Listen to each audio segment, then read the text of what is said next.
Okay guys, this video is mostly for the benefit of Activision and Steam support, and also out of interest to see if anyone else out there is having the same problems as I am on the brand new PC release 007 Legends, having awful graphics issues, and my system more than exceeds the minimum requirements. And it's when these sort of special effects and fire effects are in the game, or any sort of extra effects.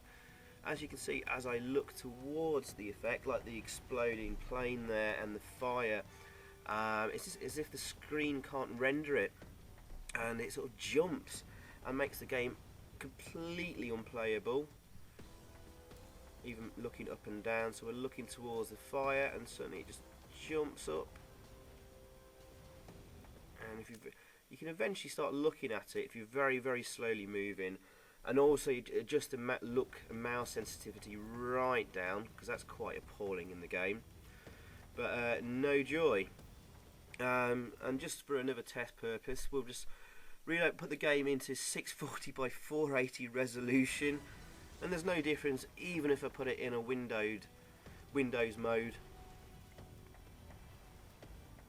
If we move very slowly, we might be able to look at it. But otherwise we can sort of get around it by just like looking at the floor and just avoiding any eye contact with like the explosion and flames there. It's the same thing. I managed to get to the second part where we're sort of in a factory, and there's to the right and inside the factory there's a big sort of like conveyor belt and cranes and stuff putting machinery together.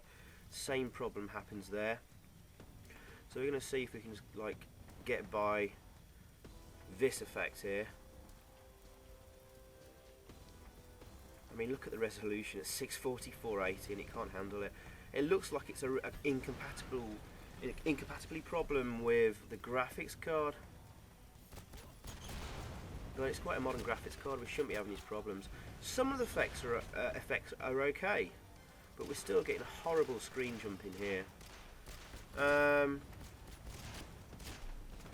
it makes the game pretty much almost unplayable, unless you find a quiet area where the bad guys will run against you. And here's a bug. Suddenly we're moving permanently backwards and we can't get out of it. So lots of glitches and bugs. Not very happy. So I hope Activision sort this out soon and release a patch. Cheers.